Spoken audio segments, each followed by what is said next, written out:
dedicated to the strength of the nation. Proudly we hail.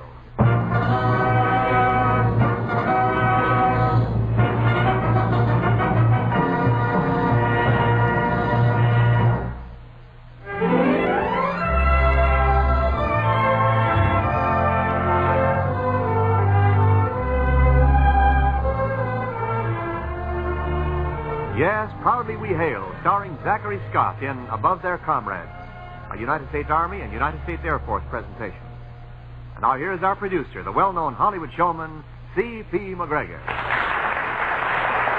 Thank you, and greetings from Hollywood, ladies and gentlemen.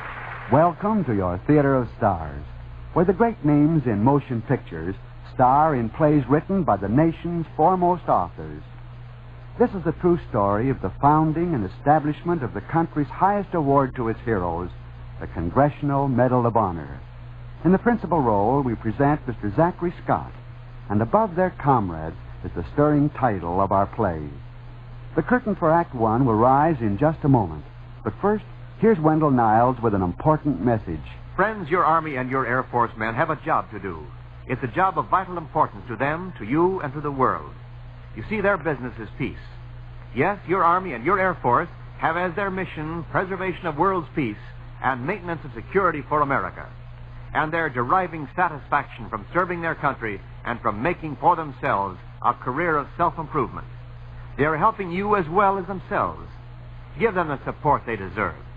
And now, once again, our producer. The curtain rises on Act One of Above Their Comrades, starring Zachary Scott as Henry Wilson.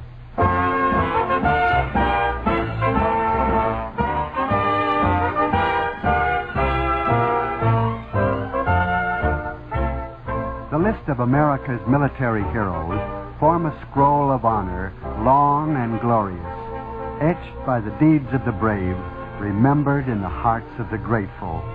And atop the list are those few who, through some deed of unbelievable valor, have earned the highest decoration America awards to her defenders, the Medal of Honor.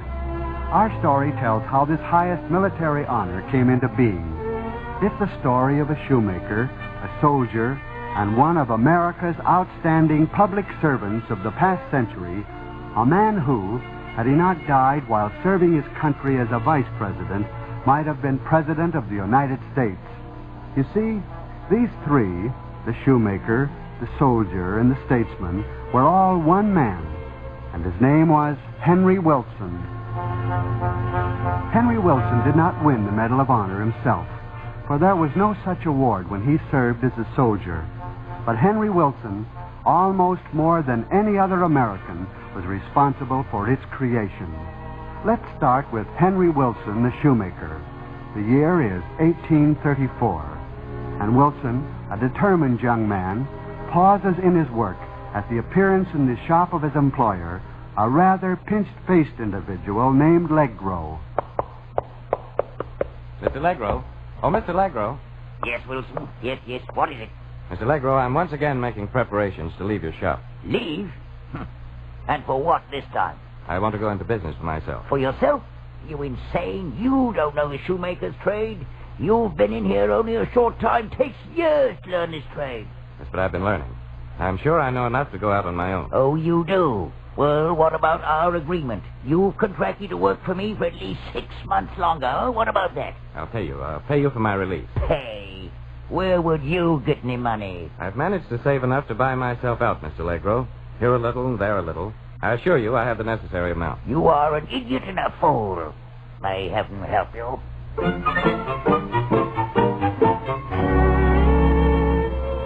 Well, it seemed that heaven did help young Mr. Henry Wilson, fool and idiot, for he had soon built up a profitable shoemaking business of his own. And as every young man in such a position is quite certain to do, Henry just happened to be walking a young lady of long acquaintance home one spring evening. Well, here's my gate. Unfortunately, it is. Miss Harriet. Yes? We have now known each other a considerable length of time. Quite considerable. As you know, I make shoes. I must confess that in pondering what I'm about to say, I've worn out a pair of my best shoes, pacing up and down. Yes, Henry. I suppose I could say it best this way. I want more than anything else in the world to be your devoted husband. Oh, Henry. I, too, wondered what I would say if you should ask me. I don't know what to say, except kiss me.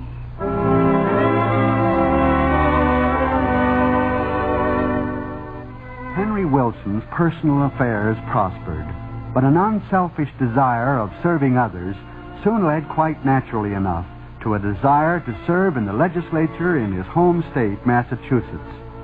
At a big gathering following the election, beside the platform which had been erected, a nervous man is talking to the leader of the band. Now, have you got it, Herman? I think so. Well, I'll give it to you once more. Your band plays after Mr. Wilson speaks, but before the refreshments. Have you got it? Yes. Before Mr. Wilson, after the refreshment. No, Herman. After Mr. Wilson. After. Oh, dear, they're introducing him now. Friends, let's have it quiet. It's my privilege to introduce to you your new representative, Henry Wilson. Thank you. Thank you. My good friends, it is indeed a privilege to speak to you this election night when I see before me...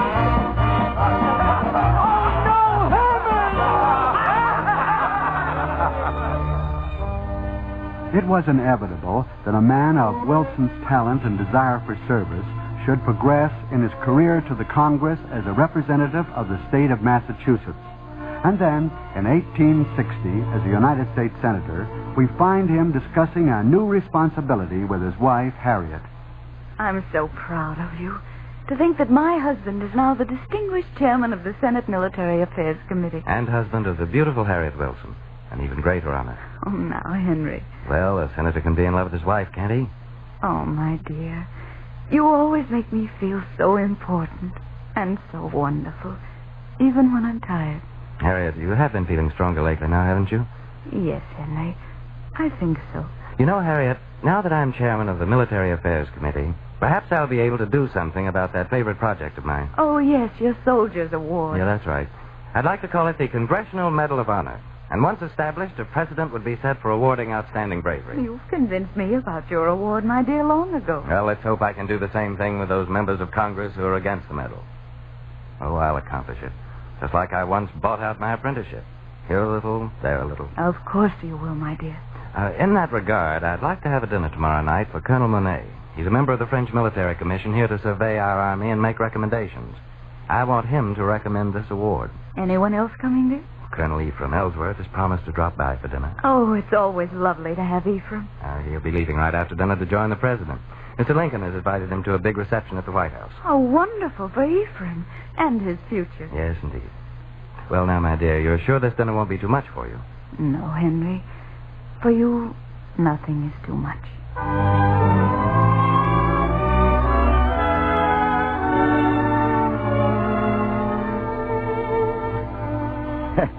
Well, Senator Wilson, I must say the best cooks are not confined to France.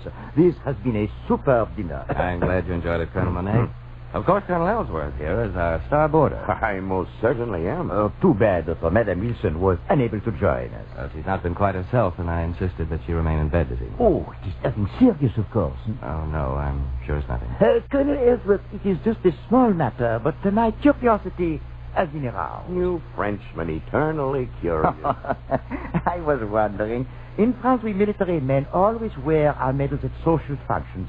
Colonel, I notice you do not wear yours. Is it a custom? We have no medals in the American Army. No medals? But I do not understand. But surely you must have some way of rewarding the soldiers and officers who distinguish themselves. I'm afraid we don't, Colonel Monet. Oh, c'est impossible. No medals at all. I agree with you, Colonel Monet. I believe that we should have some tangible way of expressing appreciation for our soldiers. Particularly, I am interested in establishing an award for outstanding valor. Senator, you'd better come at once. Your wife has fainted. Oh, you'll excuse me, Colonel Monet. Of course. Ephraim, you had better go and get the doctor. I'll get a doctor here as fast as I can.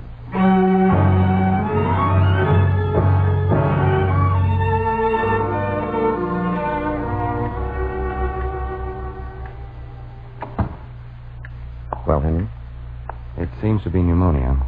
Doctor says the crisis has not been reached. I don't know, Ephraim. I feel right about this. Henry, I know that nothing possible can harm Harriet. Nothing.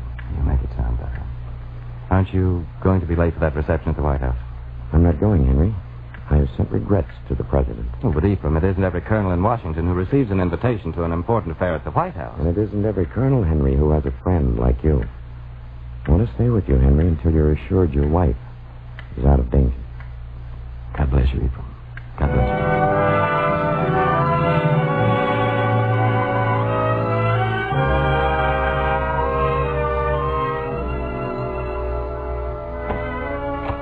The doctor says you may see her now, Senator Wilson. She's going to be all right. Oh, thank heaven.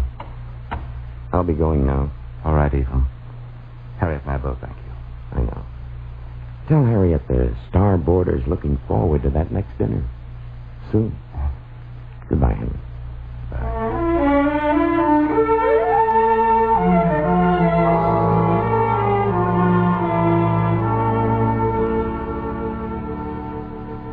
Oh, Henry. My dear, don't try to talk too much. Henry, I was sorry about the dinner. Was it all Oh, right? it was perfect, my dear. And your Colonel Monet? He's on our side. Oh, I'm glad. And what you said, here a little, there a little. Maybe... Yes, my dear. Yes, I'm sure of it now. And I'll tell you what I'm going to do. I'm going first to get you out of that bed and fit as a fiddle again. Because I want you to be in that gallery when Congress convenes again and I introduce my resolution.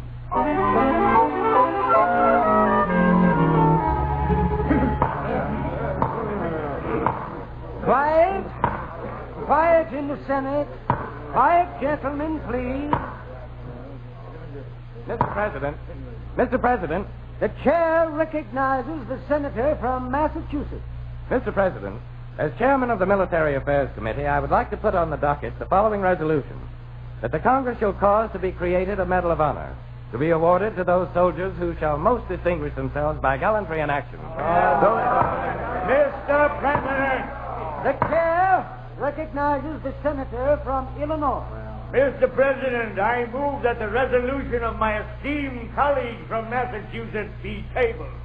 Such an award as he proposes smacks of monarchy. In the long and glorious history of our great nation, we have always struggled to maintain our democratic principles. Mr. President, I am in full agreement with the senator from Illinois. It is quite true that we must maintain the principles of our free republic. Gentlemen, there must be quiet in this chamber.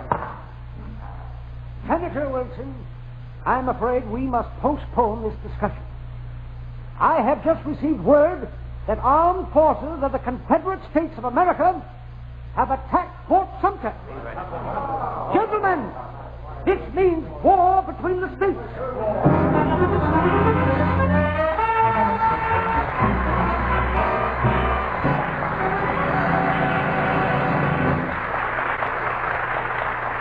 We pause briefly from our story, Above Their Comrades, starring Zachary Scott, to bring you an important message from our government. A career with wings is the career of the future. Many young men who are aware of this have taken a step that will give them wings, Air Force Aviation Cadet Training. When they have completed the training successfully, they will receive their pilot's wings and a commission as second lieutenant in the U.S. Air Force Reserve. Outstanding graduates will receive regular commissions, while others will have the opportunity to qualify for a regular commission while they are on active duty tours. The requirements are that you are between the ages of 20 and 26 and one half, with 2 years of college or the equivalent, that you are physically fit. As an aviation cadet, you will be on your way to a great career. Find out now if you can qualify. Get your application today at your nearest Air Force base or U.S. Army and U.S. Air Force recruiting station. Remember, only the best can be aviation cadets.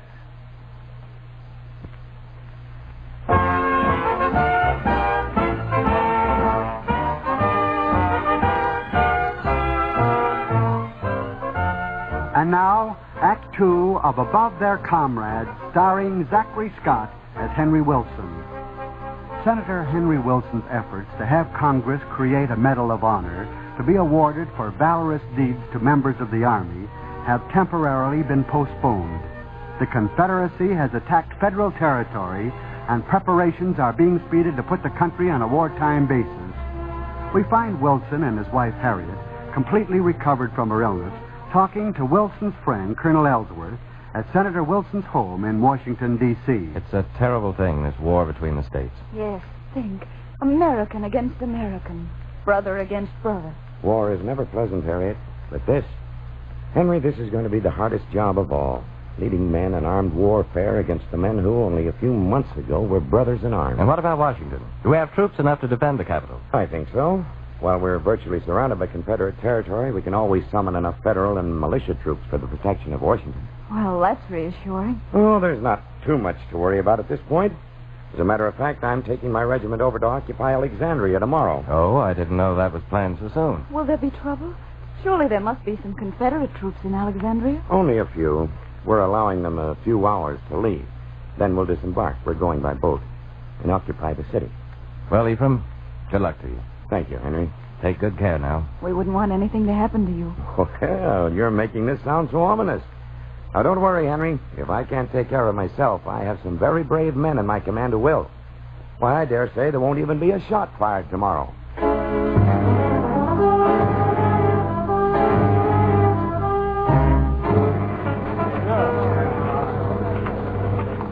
The men are all disembarked and in formation, Captain. Good, Sergeant. At ease. At ease, men.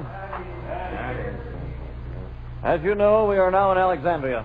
From the docks here, we will march in and occupy the strategic points of the city. We expect no opposition, but remember, this is Confederate territory. Any questions?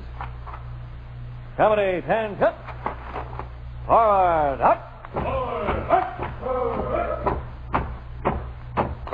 Oh, here comes Colonel Ellsworth, sir. Captain, halt the men. Oh, yes, sir, Colonel Ellsworth. Company, halt. Company, halt! Captain, you see the Confederate flag over that inn? Oh, yes, sir. I'll tear it down. If you please, Captain, I prefer that privilege myself. Oh, yes, sir. Let me have a couple of men. I'll give you Private Brownell. He's one of my best men. Brownell, Yes, sir. you and these two men go with Colonel Ellsworth. We'll be back in a couple of minutes. You wait here with your company until we return.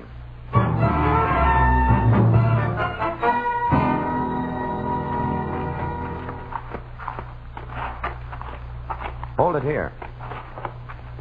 Brownell, you and your men cover me. I think I can reach the flag from the windowsill. Yes, sir.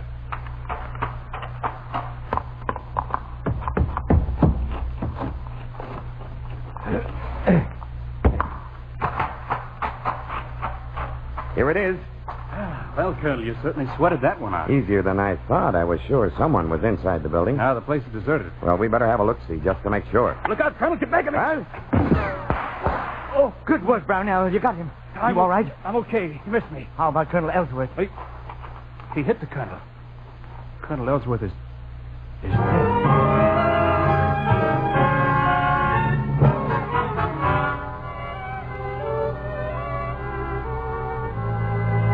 I'm Brownell, Senator Wilson. I said you wanted to see me.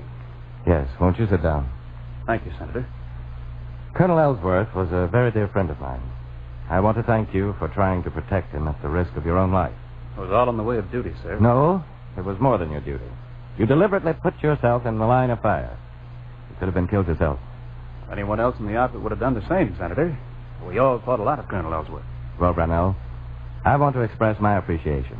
And there's something I want you to know. I've been trying for some time now to get a bill passed to create a Medal of Honor for outstanding bravery. And if successful, I'm going to see that you are awarded that medal. The death of my friend, Colonel Ellsworth, has made me all the more determined that men of your caliber shall receive the recognition they deserve. Thank you, sir.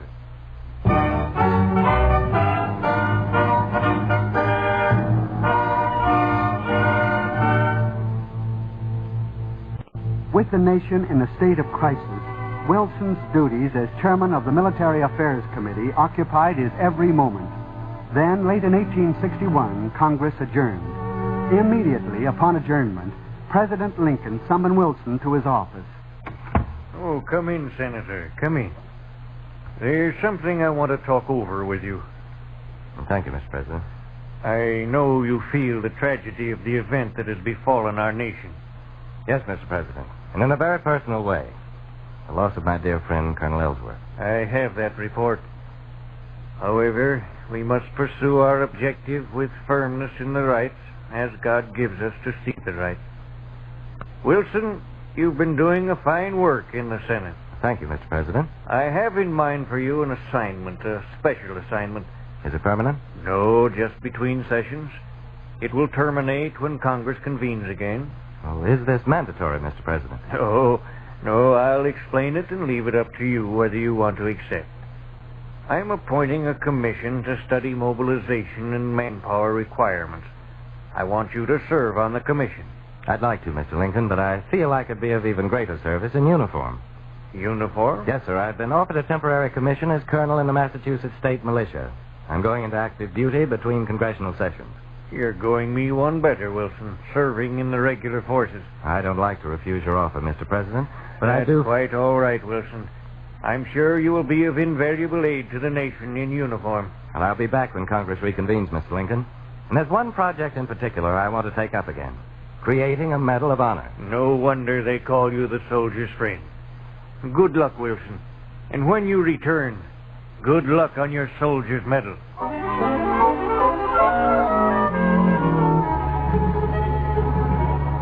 Members of the Senate, I move to take up Senate Joint Resolution number 82 to provide for the presentation of medals of honor to the men of the Army and the volunteer forces who have or who may distinguish themselves in battle during the present rebellion. Mr. President, The chair recognizes the senator from Illinois. before the discussion goes any further, I should like to ask why we need such a decoration as Senator Wilson proposes. For one thing, we have no Army medals. But, Senator Wilson, is it not true that we already have a decoration known as the Order of the Purple Heart, and also one known as the Certificate of Merit? That's true, and it's not true. What do you mean? The Certificate of Merit was originated during the Mexican campaign. What's that got to do with it? As the name implies, it is just a certificate, a scrap of paper. It's an award. Can a soldier wear a scrap of paper? What about the Purple Heart? He can wear that? The Purple Heart was originated by General Washington during the War for Independence. Doesn't matter when it was originated. The Purple Heart is now obsolete. It was awarded only once. It no longer is a... Gentlemen? It can be revived. The Purple Heart is not a military medal. The Army does not need medals. The practice of awarding medals. Gentlemen, quiet. There must be quiet in this chamber. Gentlemen, the discussion is getting out of hand. You are now quibbling over small matters. The clerk will read the roll and a vote will be taken on the resolution. California. California votes aye. Connecticut. Connecticut votes aye. Illinois. Illinois votes nay.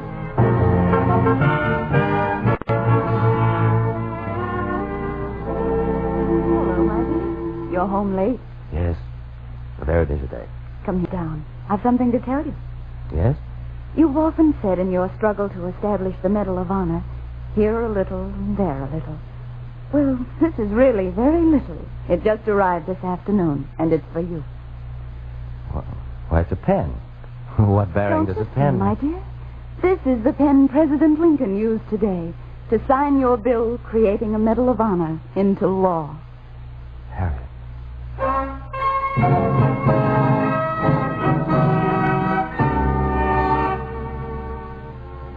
On July 12, 1862, President Lincoln signed the bill providing for the Army Medal of Honor. It was a triumph for his zealous advocate Henry Wilson, and a triumph for all those brave soldiers who, through their valor in the field of battle, have earned the right to wear the medal. As long as America must call upon her brave men to defend their native land, there will always be those who distinguish themselves by gallantry and intrepidity above their comrades. They are the winners of the nation's highest award, the Medal of Honor.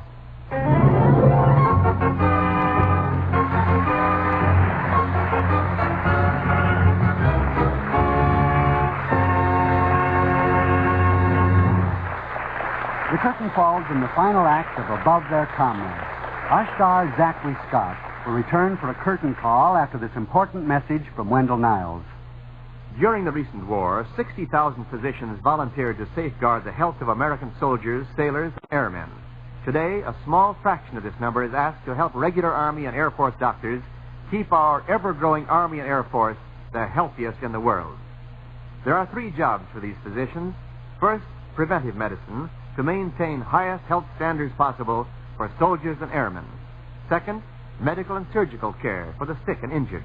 The third, research, to improve medical knowledge not only for the benefit of military personnel, but for the good of people everywhere.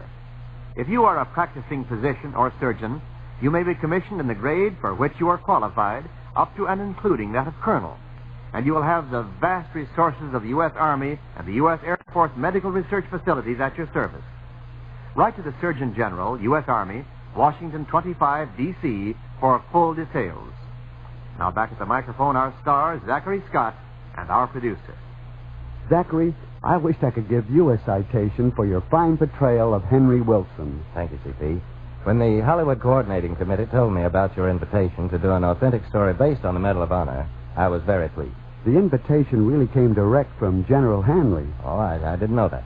By the way, it was a good story. Thanks to the author, W. James Bastion. So I got interested and did some research on my own about the Medal of Honor. Oh? Yes, maybe your listeners would like to hear a couple of facts about it. I'm sure they would, since this is the very highest award our government gives for conspicuous gallantry. The wearer rates our greatest respect. And admiration. That's right. Now, do you have any idea how many Medals of Honor were awarded in the last war? I could guess. All right. But remember, there were over 13 million in service. Well, let's say about 1,000. No. The latest figures I could get show only 332. In all branches? That's right. Army, Navy, Marine Corps, and Coast Guard. Now, do you know what that means in percentage of recipients? You mean the number of men per 100 who received it? Per 100? Look, CP, only one man received the Medal of Honor out of approximately every 40,000. Amazing. But you know, I think everyone feels that each man who went into battle was a hero, and if needed, would have served beyond the call of duty. I most certainly agree. Well, I've given you my facts and figures. Now, what facts can you give us about your play for next week, CP? Next week, Zachary and ladies and gentlemen, Yvonne DiCarlo comes to our Theater of Stars in a dramatic play titled 7 Candles. This is the story of a woman's intense love for her husband, which overcomes his disordered state of amnesia to regain their former happiness and affection. Fine. Now be listening. And please extend my thanks to the good general for the invitation. So long, CP. I'll be glad to. Goodbye, Zachary. Be sure to join us next week, ladies and gentlemen, when we bring you Yvonne DiCarlo in 7 Candles. Until then, this is C.P. McGregor saying thanks for listening and cheerio from Hollywood.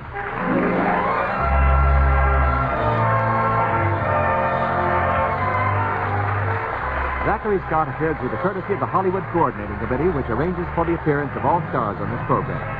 Script was by W. James Baskin, with music under the direction of Eddie Scribani. This program is transcribed in Hollywood for release at this time.